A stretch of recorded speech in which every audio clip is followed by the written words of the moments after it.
കേരളത്തിലെ രാഷ്ട്രീയ പാർട്ടികൾക്കിടയിൽ അഭിമാനത്തോടെ തലയുയർത്തി നിൽക്കുന്ന പ്രസ്ഥാനമായി മുസ്ലിം ലീഗ് മാറിയിരിക്കുകയാണ്. മതരാഷ്ട്രീയത്തിന്റെ കൂരം പെയ്തവർ പോലും മാളങ്ങളിലേക്ക് തലവലിച്ചു വെച്ചിരിക്കുന്നു. വയനാട് ദുരന്തബാധിതർക്ക് വേണ്ടി പാർട്ടി പണിത 51 വീടുകളെ അഭിനന്ദനം കൊണ്ട് മൂടുകയാണ് കേരളത്തിലെ സകല മാധ്യമങ്ങളും മനസാക്ഷികളും. മനോഹരമായ 3 ബെഡ്റൂമുകളുള്ള ഫുൾ ഫർണിഷ്ഡായ വീട് നിർമ്മിച്ച രീതിയും നിർമ്മാണത്തിലെ ക്വാളിറ്റിയും എടുത്തു പറഞ്ഞ് അഭിനന്ദിക്കുന്നതോടൊപ്പം വീട് നൽകിയവരുടെ പേരുകളും ഞെട്ടിക്കുന്നതാണ്. എല്ലാ മതസ്ഥർക്കും ഒരുപോലെ വീട് നൽകിയിരിക്കുന്നു. ഹിന്ദു രാഷ്ട്രീയം വഴി രക്ഷപ്പെടാൻ ആഗ്രഹിക്കുന്ന BJP ഒരു വീട് പോലും അവിടെ വെച്ച് കൊടുത്തിട്ടില്ല. ഹിന്ദു ഐക്യവേദി ഒരു വീട് വെച്ച് നൽകിയിട്ടില്ല. സർക്കാർ നിർമ്മിച്ചു നൽകിയ വീടുകൾ താമസിക്കാൻ യോഗ്യമല്ലാതെ പൂട്ടിക്കിടക്കുകയാണ്.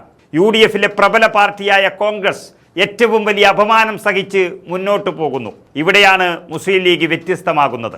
വാക്കുകൾ പൂർത്തീകരിക്കാനാവാതെ കുഞ്ഞാലിക്കുട്ടി പറഞ്ഞു, ഞങ്ങൾ ഹൃദയം കൊണ്ട് പൂർത്തിയാക്കിയ വീടുകളാണ് ഇതൊക്കെയെന്ന്. ഈ മനോഹര സന്തോഷ നിമിഷത്തിൽ നമ്മൾ പ്രത്യേകം ശ്രദ്ധിക്കേണ്ടത് ലീഗിന് ആത്മീയ രാഷ്ട്രീയ നേതൃത്വം നൽകുന്ന കൊടപ്പനയ്ക്കൽ തറവാട് തന്നെയാണ്. മുസ്ലിം ലീഗിന്റെ അധ്യക്ഷൻ സയ്യിദ് സാദിഖ് അലി ശിഹാബ് തങ്ങൾ നേരിട്ടെത്തി അതിന്റെ ഉദ്ഘാടനം നടത്തിയപ്പോൾ മതം നോക്കാതെ കണ്ണീരുകൊണ്ട് അദ്ദേഹത്തെ സ്നേഹിക്കുന്നവരെ നമ്മൾ കണ്ടു. ലീഗിന്റെ വീടുകളിൽ ഗണപതി ഹോമവും പാലുകാച്ചലും നമ്മൾ കണ്ടു. 2ാം ഘട്ട നിർമ്മാണത്തിലേക്ക് അമ്പലത്തിൽ പാടിക്കിട്ടിയ 50,000 രൂപ സംഭാവന നൽകുന്ന ഞരളത്ത് ഹരിഗോവിന്ദനെ നമ്മൾ കണ്ടു. ഈ കാഴ്ചകളെല്ലാം ഏതു മലയാളിക്കും അഭിമാനം നൽകുന്നതാണ്.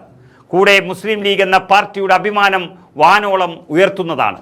മുഖ്യമന്ത്രി കസേരയ്ക്ക് വേണ്ടി തല്ലുകൂടി നശിക്കുന്നു എന്ന പേരുദോഷം സംഭവിച്ചുകൊണ്ടിരിക്കുന്ന കോൺഗ്രസിനെ സംബന്ധിച്ച് അവരുടെ ചിന്താ പദ്ധതികളിൽ മാറ്റമുണ്ടാകേണ്ട സമയമാണ് ഇത്.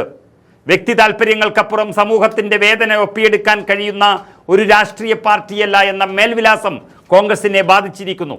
അധികാരത്തിന് വേണ്ടി മാത്രം രാഷ്ട്രീയ പ്രവർത്തനം നടത്തുന്നവരുടെ കൂട്ടായ്മയായി കോൺഗ്രസ് അധപതിക്കുകയാണ്. കേരളത്തിൽ കോൺഗ്രസിനെ സംബന്ധിച്ച് അവരുടെ അഭിമാന മണ്ഡലമാണ് വയനാട്. ഇന്ത്യൻ രാഷ്ട്രീയത്തിൽ രാഹുൽ ഗാന്ധിയെ പിടിച്ചു നിർത്താൻ ഏറ്റവും വലിയ ഭൂരിപക്ഷത്തിൽ അദ്ദേഹത്തെ തുടർച്ചയായി വിജയിപ്പിച്ച ജനതയുടെ ഭൂമികയാണത്. പിന്നീട് അതേ പ്രിയങ്ക ഗാന്ധിക്കും അതേ മണ്ണാണ് കന്നി അംഗത്തിൽ തന്നെ വിജയക്കൊടി പാറിക്കാൻ അവസരം നൽകിയത്. അവിടെ രാഹുൽ ഗാന്ധി കല്ലിട്ടുപോയ വീടുകളാണ് ഒരു കല്ല് പോലും വെക്കാൻ കഴിയാതെ അനാഥമായി കിടക്കുന്നത്.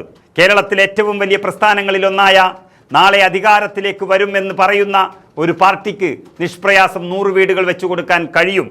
പക്ഷേ ഇപ്പോഴും വഴി തടസ്സം ചർച്ച ചെയ്യുകയാണ്. കഴിഞ്ഞ ദിവസം ചേർന്ന KPCC യോഗത്തിൽ 5 മീറ്റർ റോഡില്ലാതെ വിഷമിക്കുന്ന ഒരു സ്ഥലത്തിനെ കുറിച്ച് ചർച്ച ചെയ്യുന്നു എന്ന് പറഞ്ഞാൽ ഗതികേട് എന്നല്ലാതെ മറ്റെന്താണ് പറയാൻ സാധിക്കുക?